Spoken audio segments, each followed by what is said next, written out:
Bienvenidas, bienvenidos. Gracias por acompañarnos en esta nueva emisión de Escuela Judicial, un programa del Consejo de la Judicatura Federal dedicado a la difusión de temas jurídicos.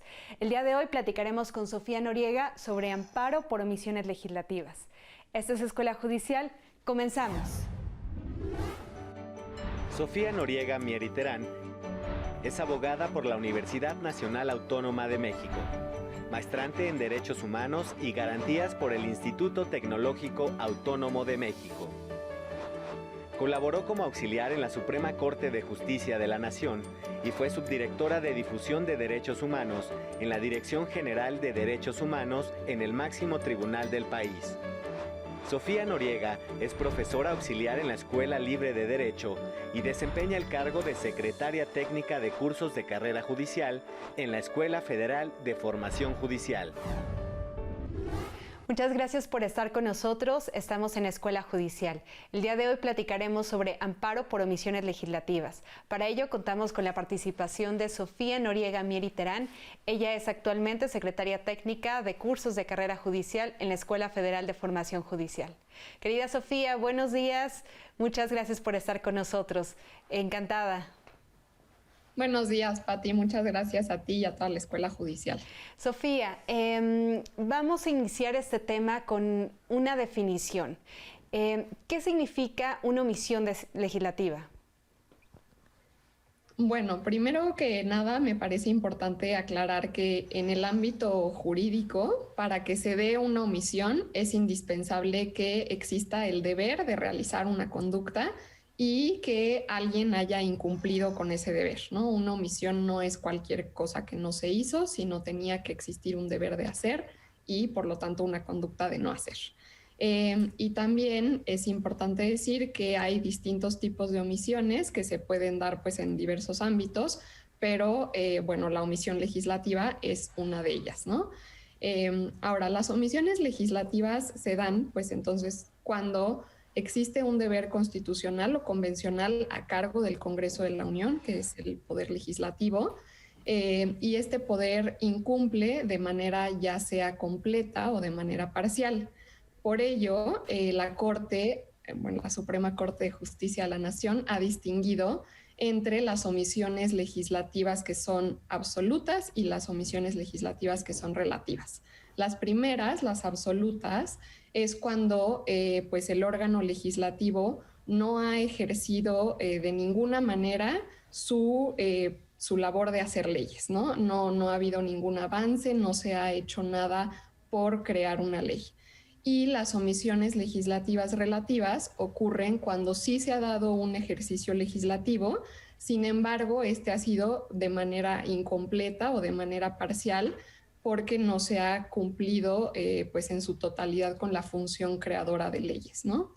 Y bueno, dentro de esta definición también la Suprema Corte ha distinguido entre las omisiones legislativas de ejercicio obligatorio y las de ejercicio potestativo. Y esto únicamente responde a, pues, si era una obligación de actuar, que son, entonces era en ejercicio obligatorio, o si se trataba de una facultad discrecional, ¿no? Que podía ser que era como una obligación o puede ser que se haga, ¿no? Y bueno, aquí nada más también me parece importante porque muchas veces las omisiones legislativas se confunden con las lagunas normativas, ¿no? Y pues esto también es interesante y es interesante sobre todo en la labor que realizan los tribunales, porque una laguna muchas veces se puede colmar solamente con el trabajo que se haga desde un tribunal, ¿no? Entonces, pues hay algo que no ha sido completamente resuelto, pero esa laguna se puede colmar con ejercicios de interpretación, de argumentación, viéndolo, no sé, por ejemplo, en un caso de analogía, y las omisiones legislativas no se pueden colmar solamente con un ejercicio de un tribunal. Las omisiones legislativas generalmente pues requieren que el poder legislativo actúe y cree leyes. Por supuesto, Sofía. Explícame un poco más sobre esta interacción entre el poder judicial y el poder legislativo. Entiendo por una parte entonces que hay un ejercicio de argumentación e interpretación cuando hay una laguna legislativa, Por otra parte, hay algo que competiría, se podría pensar, de manera exclusiva al Poder Legislativo. Entonces, ¿cómo es esta interacción entre, particularmente en las omisiones legislativas, cómo es esta interacción entre el Poder Judicial y el Poder Legislativo? ¿Qué no las omisiones serían una competencia exclusiva que tendría que atender, corregir, implementar únicamente el Poder Legislativo?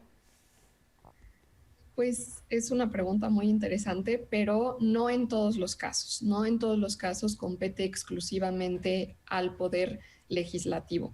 Y aquí la razón pues es constitucional, ¿no? En un Estado constitucional de derecho, todas las autoridades tienen el deber de respetar la Constitución, ¿no?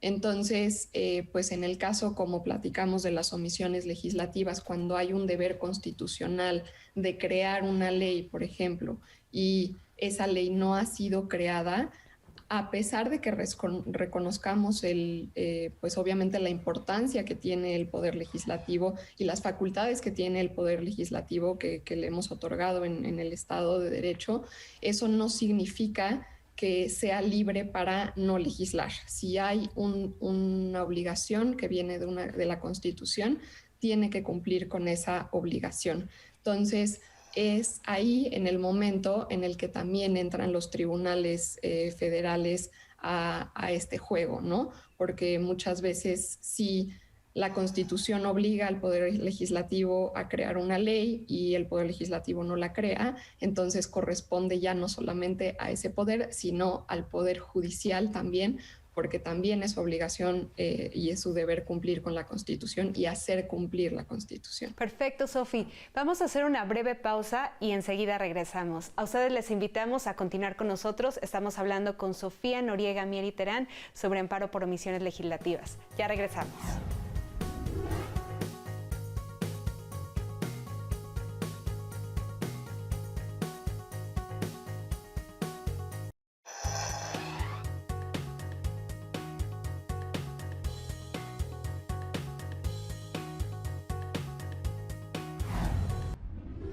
Estamos de vuelta en Escuela Judicial. El día de hoy estamos platicando con Sofía Noriega sobre amparo por omisiones legislativas. Estimada Sofía, en el primer bloque platicábamos sobre qué es una omisión legislativa, también cuál es el papel del Poder Judicial frente a las omisiones legislativas. En esta segunda parte quisiera que nos enfocáramos precisamente en la interacción entre amparo y omisiones legislativas. ¿Cómo es que una omisión puede considerarse un acto reclamado dentro del juicio de amparo? Claro que sí. Bueno, pues primero que nada es importante mencionar que esto ha sido reciente, que reclamar omisiones legislativas en el juicio de amparo es algo que la Suprema Corte ha hecho en los últimos años, pero es algo que antes no se había dado. La primera vez que se hizo fue en el 2017. Y esto pues también obedece a una serie de cuestiones históricas y de cómo se ha configurado el amparo y la justicia constitucional en nuestro país, ¿no? Bueno, primero que nada me parece importante recalcar un poco relacionándolo con la idea del bloque anterior, que los tribunales de amparo tienen la obligación de hacer cumplir la Constitución, ¿no? Y pues esto se puede dar de distintas maneras. Ahora, el juicio de amparo es una de las vías que tenemos pues todas las ciudadanas y ciudadanos para hacer respetar y cumplir y garantizar nuestros derechos humanos. Entonces, la obligación de los tribunales es en el momento en el que haya una omisión legislativa, una omisión por parte del Congreso de la Unión que pueda afectar derechos fundamentales de las personas, tiene la obligación de hacerla cumplir, de paliar esa omisión para que se puedan garantizar los derechos de las personas, ¿no? Y bueno, ahora también sobre el tema específico del amparo, es importante volver a hacer la aclaración también que en el marco del juicio del amparo habrá una omisión legislativa propiamente dicha únicamente cuando exista un mandato constitucional o convencional que establezca de una manera precisa el deber de legislar en cierto sentido, ¿no? No estamos hablando otra vez de cualquier tipo de omisión, porque en caso de no existir ese mandato, pues la conducta de la autoridad no tendría ningún sentido para efectos del juicio de amparo, ¿no? Y bueno, aquí es importante señalar que a partir de la reforma en materia de amparo que se dio en junio de 2011, en la que se configuró el juicio de amparo de una manera distinta, se señaló que la Constitución señala que los tribunales de la Federación conocerán de toda controversia que haya por normas generales, por actos u omisiones de la autoridad que violen derechos humanos, ¿no? Entonces, esto es muy importante porque ya nos está hablando de omisiones, aunque no menciona tal cual omisiones legislativas, está refiriendo omisiones. Y de la misma manera, la ley de amparo señala que el juicio de amparo indirecto, que es por el que se pueden reclamar las omisiones legislativas, procede contra actos u omisiones que provengan de autoridades distintas a tribunales judiciales, administrativos o del trabajo. Entonces, aquí con esto que señala la Constitución y la Ley de Amparo, entendemos que una omisión que venga de parte del Poder Legislativo podría ser reclamable a través de la vía del amparo. Aquí también es importante señalar, y la Corte lo ha hecho así, lo ha señalado de frente, que si bien no se dice omisiones legislativas, la labor que tienen que hacer los tribunales es hacer una interpretación sistemática para entender que si podemos considerar al Poder Legislativo como autoridad para efectos del juicio de amparo y si podemos considerar que las normas se pueden reclamar a través del juicio de amparo, no existiría razón alguna para pensar que una omisión por parte de esa misma autoridad no pudiera ser reclamable a través del juicio de amparo. Por supuesto. Entonces, esto es lo que ha elaborado la Suprema Corte y se ha llegado a esa conclusión. Por supuesto. Sofía, muy brevemente, antes de irnos al corte, hay otro principio también fundamental en materia de amparo, que es el principio de relatividad de sentencias. ¿De qué manera el principio se respeta, se configura tratándose de una omisión legislativa? Pues sí, eso también es algo novedoso, es algo que la Suprema Corte sobre todo ha ido construyendo en los últimos años, esta idea de flexibilizar los principios que rigen el juicio de amparo para hacerlo más accesible de alguna manera para que pueda respetar, garantizar, proteger los derechos de las personas, ¿no? Entonces, pues la relatividad de las sentencias, nada más muy brevemente, se refiere a que el amparo en tiempos anteriores solamente podía proteger a la persona que estaba involucrada directamente en ese juicio. Sin embargo, a partir de la reforma constitucional en materia de derechos humanos del 2011, se amplió muy claramente el espectro de protección del mecanismo procesal que es el amparo, a manera de proteger de mejor manera los derechos fundamentales de todas las personas. Y esto fue porque si bien el principio de relatividad funcionaba pues antes conforme estaba configurado el juicio de amparo para proteger específicamente a personas, lo cierto es que los derechos humanos han avanzado muchísimo y ahora pues hay muchos derechos que son colectivos, ¿no? Que no podemos pensar que se protege exclusivamente una persona. Aquí pues obviamente lo que se nos viene primero a la mente son los llamados derechos económicos, sociales, culturales y ambientales, ¿no? Perfecto. El derecho a la salud, a la educación. Sí. Muchísimas gracias. Vamos a hacer un breve corte y enseguida regresamos. A ustedes les invitamos a conocer sobre nuestras reseñas editoriales que estoy segura serán de su interés. Ya volvemos. Esto es Escuela Judicial. En un juicio, el ciudadano espera que los juzgadores encuentren la mejor respuesta jurídica disponible en el derecho vigente. Por ello es importante la argumentación jurídica, para dar certeza a los gobernados sobre las resoluciones de un proceso judicial. En el libro La interpretación-argumentación jurídica en el Estado de Derecho Constitucional, el autor Rodolfo Luis Vigo expone que a partir de la Revolución Francesa en 1804 surgió la necesidad de un nuevo modelo de Estado de Derecho y de perfil jurista. Explica que entonces el juzgador solo aprendía y repetía la ley de manera incuestionable, lo que hacía de su trabajo un procedimiento mecánico. Actualmente, la argumentación jurídica es abordada desde sus principios y la interpretación de la ley se realiza con base en la Constitución, lo que provee al juzgador de mejores herramientas para la toma de decisiones. Consulta este libro en la Biblioteca Felipe Tena Ramírez de la Escuela Federal de Formación Judicial.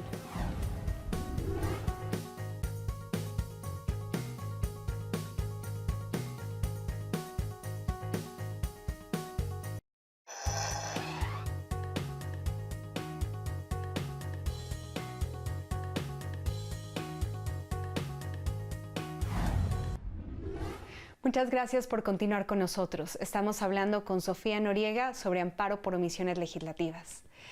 Estimada Sofía, en este último bloque quisiera centrarme en tu experiencia en la elaboración de una sentencia que fue la primera en la que se concedió amparo por una omisión legislativa.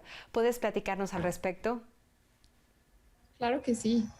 Pues fue un caso que se resolvió en el 2017. El caso comenzó con una reforma constitucional en materia política del 10 de febrero de 2014 y refiero las fechas porque son importantes para el caso.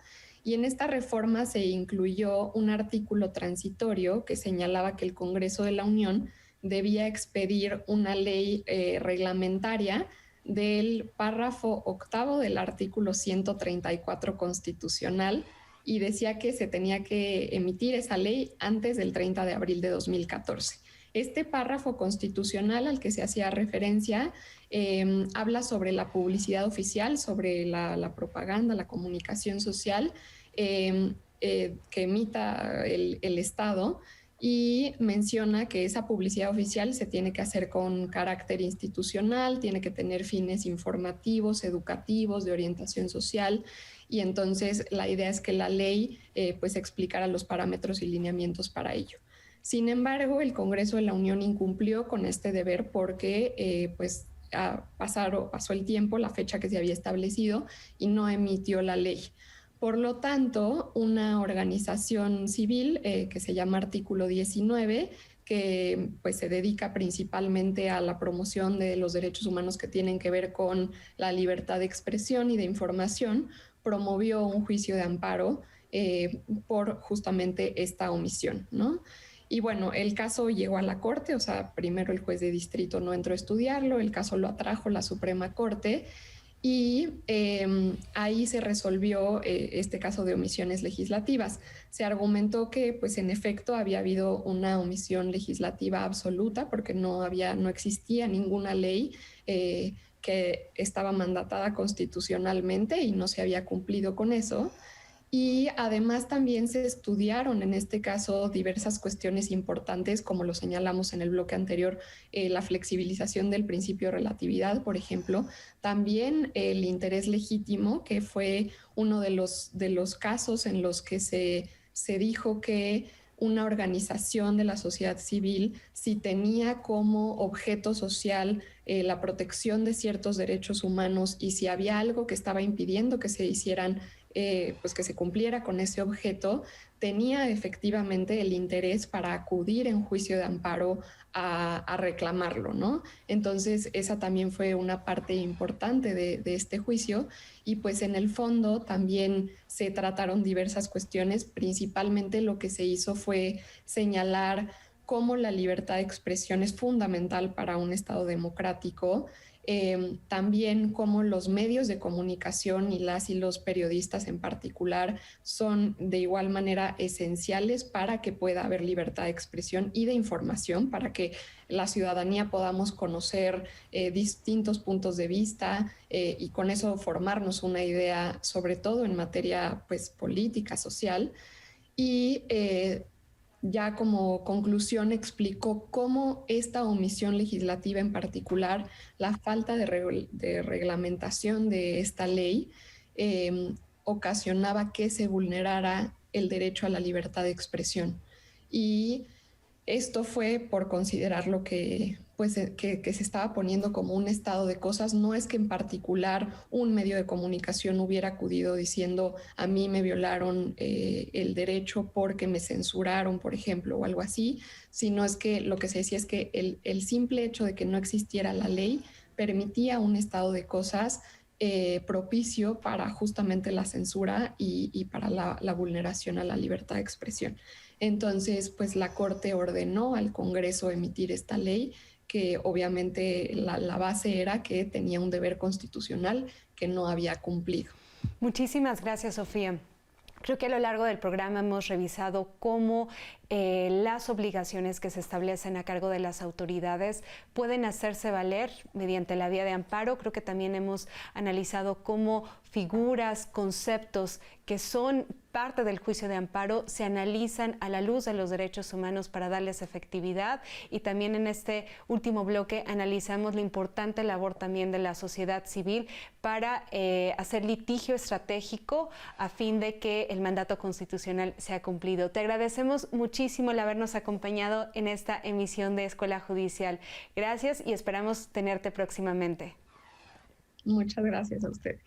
A ustedes les agradecemos también que hayan estado con nosotros. A continuación les dejamos con una dosis de cultura. Les invitamos a conocer más sobre todo el patrimonio histórico y cultural de nuestro país. Y a nombre de todas las personas que hacemos posible el programa Escuela Judicial, les enviamos un cordial saludo. Hasta pronto. Les saludo desde el Museo Nacional de Antropología para invitarles a ampliar sus territorios de placer, esta vez en un lugar icónico de nuestro país. Vamos a conocerlo. En los años 60, el arquitecto Pedro Ramírez Vázquez, en colaboración con otros mexicanos, proyectó esta obra arquitectónica en el bosque de Chapultepec, que se ha convertido en referente de la arquitectura moderna mexicana, el Museo Nacional de Antropología. Una sutil combinación de formas abstractas que hacen referencia a la cultura precolombiana y una gran monumentalidad no solo en la construcción, sino en los hallazgos que resguarda, como la Piedra del Sol, la Coatlicue y la Piedra de Tizoc. Un gran zompantli o muro de calaveras, geométrico y moderno de más de 400 metros, creado por el maestro Manuel Felgueres sobre Avenida Reforma, complementa la arquitectura considerada monumento artístico. Una obra que simboliza la muerte y junto con la celosía de serpientes, representa la dualidad de las culturas mesoamericanas. Es considerado el museo más grande de México y el segundo más visitado después del castillo de Chapultepec.